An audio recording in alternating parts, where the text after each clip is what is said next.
Two roommates at home. One is on the couch scrolling on the phone, the other is in the kitchen. Hey, would you mind making me a cup of tea? Make it yourself. I just sat down. Wow, I see how it is. I cooked for you, I cleaned for you, I even gave you the last Maggie packet last week, and now I ask for one tiny cup of tea and you deny me? It's just tea. Just tea?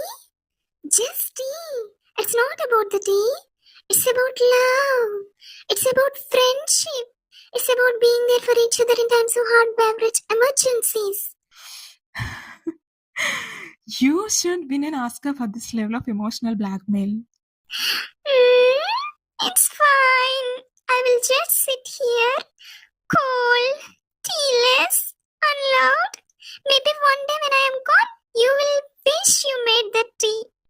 Oh my god. Okay, I'm making the tea, but I swear you should put this performance on YouTube. That's what emotional blackmail looks like. It's a kind of manipulation.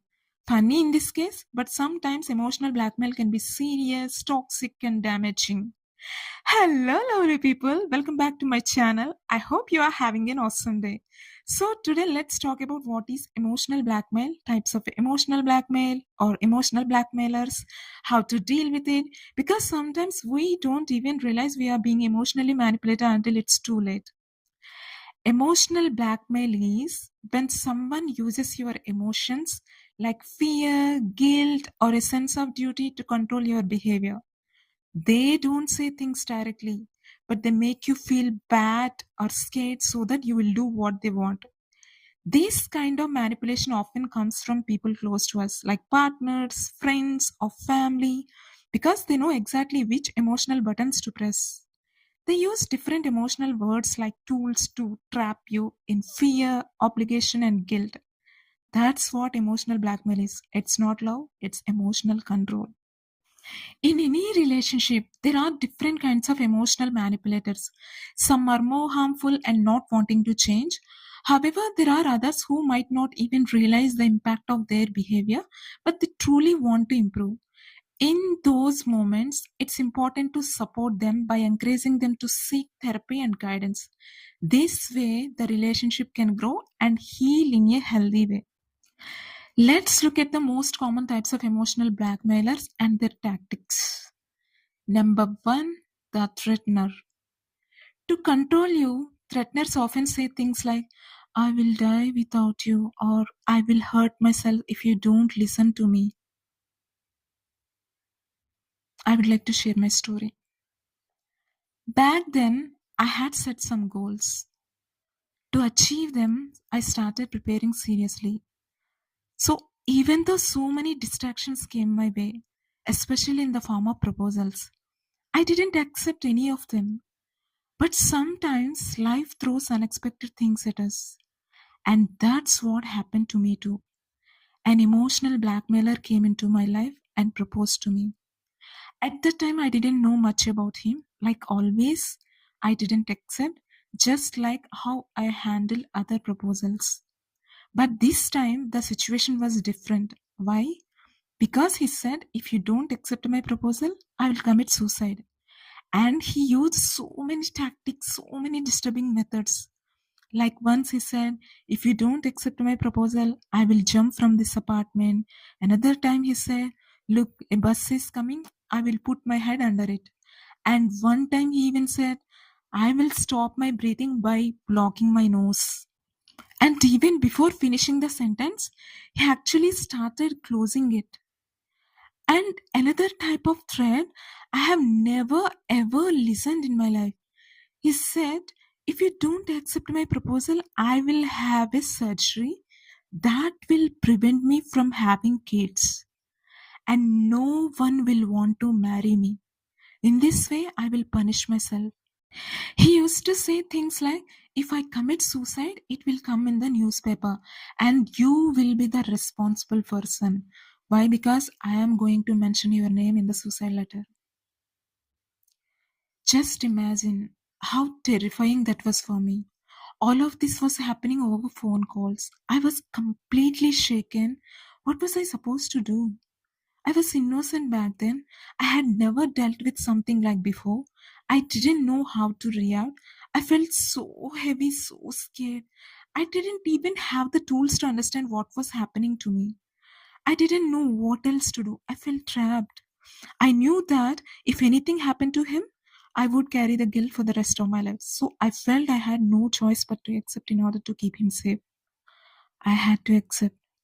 But from that moment, everything started to fall apart. My life became worse day by day. So, this is what emotional blackmail from a threatener looks like. They don't use love, respect, or understanding to build a connection. Instead, they use fear. They pressurize you. They make you feel responsible for their life, their actions, their emotions. But here is the truth, guys. You are not responsible for someone else's extreme decisions.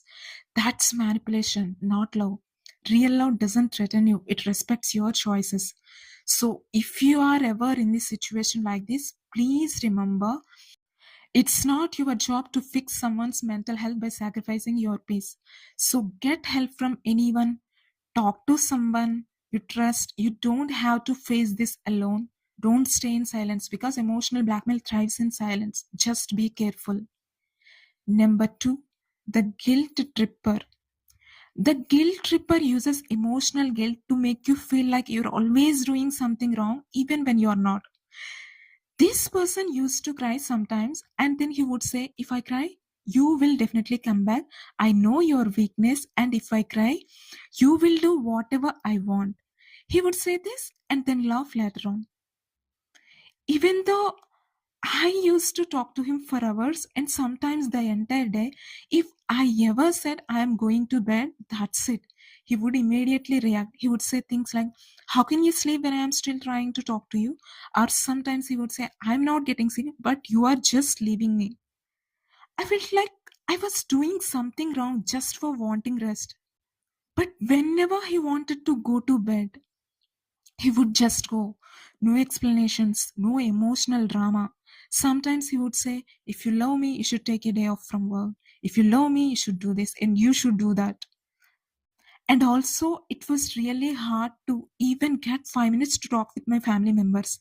But if I talked to them, he would say, you are not giving me priority. It was always one sided. His comfort mattered, mine didn't.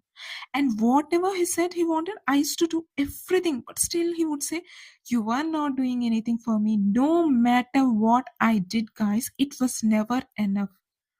So, this is how guilt tripper behave. They use your weakness. They're extremely selfish. They use anger as a tactic to control others.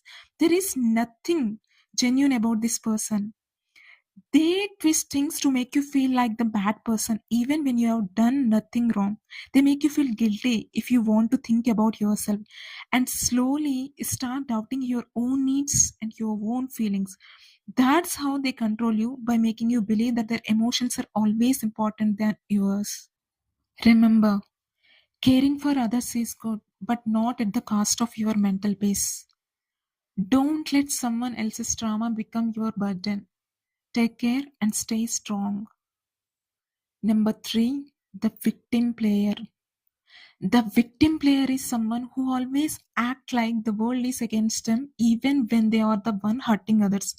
Even if you give them your time, your love, your support, it's never enough for them. They find a way to make you feel guilty, like you are doing something wrong even when you are doing your best. Whenever something small happened, this person would start crying, and actually this person used to say things like, you are also ignoring me. No one is there except you in this world. No one loves me. Everyone leaves me, even if you cause the problem. They don't care about your feelings. They never take responsibility for their actions. They use self pity as a weapon to control you. They want you to constantly prove your love or loyalty. They make you feel like you are the only one who can save them. Just notice the pattern. If someone always says, everyone leaves me, it may be manipulation tool, not a genuine emotion. Don't let someone make you feel guilty just to control you or make you do what they want. Just because they are sad doesn't mean it's your fault. I used to feel like this. If someone is sad means it's because of me. Don't feel like that. Number three, set emotional boundaries and stick to it. Realize that they are very unlikely to change. It's really up to you to put in those boundaries to decide what level of engagement you want with this person. You are not responsible for fixing someone's entire life. Remember, number four, validate without fixing. When we say someone's feelings are validated, it means acknowledging and accepting their emotions as they are without immediately trying to solve the problem or change how they feel. It's all about showing empathy and understanding, letting them know that their emotions are valid and heard. Then you can say, like, I don't know how to engage with you unless you are able to articulate what the problems are. And you can say, like, I'm so sorry that you are feeling low. I am also feeling frustrated as well. If you are able to engage, you will definitely calm down. The key thing is that they must take responsibility for some of their own emotions and the problem solving in the relationship. If you feel drained, guilty, or manipulated all the time, it's okay to step back and protect your peace. Number four, the flatter than guilt type. This type of emotional blackmailer is someone who first praises you a lot, wow, making you feel special, loud, or needed. And then once they have your trust, they make you feel guilty if you don't do what they want. This person used to say things like, you are such a kind person, so understanding. You are the only one in this world who truly gets me. If someone else were in your place, she would have left me long ago. I'm a bit psycho who'd even tolerate someone like me. He used to say all those sweet things to make me feel special, but later he started showing his true colors. Slowly, he started expecting me to do everything for him. And if I didn't do, he would guilt trip me by saying things like, after all I said about you, how can you say no? In this way, small favors turned into big pressures. I used to feel like whenever I said no, I wasn't just refusing him, I was disappointing him. So even though I wanted to say no sometimes, I just couldn't. That feeling was there almost every time he asked me for something. Please try to understand, if someone only treats you well to get something from you, that's manipulation. Don't lose yourself under any conditions. If you are a people pleaser, if you are maybe empathetic person, or you are compassionate to what other people are going through, no matter what it is, don't lose yourself trying to please someone who only lifts you up to pull you down later. Next, learn to say no. When someone asks you that makes you feel uncomfortable, you don't need to explain too much. Simple but powerful, because it's your life. Number five, the silent punisher. The silent punisher is someone who doesn't say what's wrong but gives you the cold shoulder instead. They won't yell, they won't talk, they just go silent, they ignore you, making you feel bad without explaining why. It's a way to control you by making you guess what you did wrong and feel guilty. I knew someone who behaved like this with everyone. I didn't understand why. Later, he would laugh to himself by making others comfortable. Then I came to know this is also one kind of tactic. Don't think too much about such people. Just focus on work. Remind yourselves you are not selfish for choosing peace.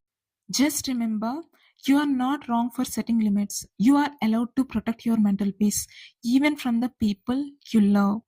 You need to decide what works best for you, and provided that your intentions are to do not harm, be kind, and give more than you take, then you are on the right track. If the manipulative behavior continues, just walk away. We shouldn't just stop talking to someone without at least trying to resolve our issues, because ghosting is unkind, right? If there are issues, we should try to work them out, but sometimes other person doesn't want to cooperate, and if that's the case, then you are wasting your time. If you keep trying to sort things out over and over again, you are potentially putting yourselves in a vulnerable and dangerous position. So cut the cord. I know it's not easy, but once recognize it, you are already stronger than you were before. So, my dear friend, always put your overall health and well being first. And remember, love should lift you, not weigh you down. You are worthy of love that doesn't hurt. That's all for today's video. I hope it helped you understand emotional blackmail a little better. Take care of yourself. We'll meet again in the next video. Until then, bye bye, guys.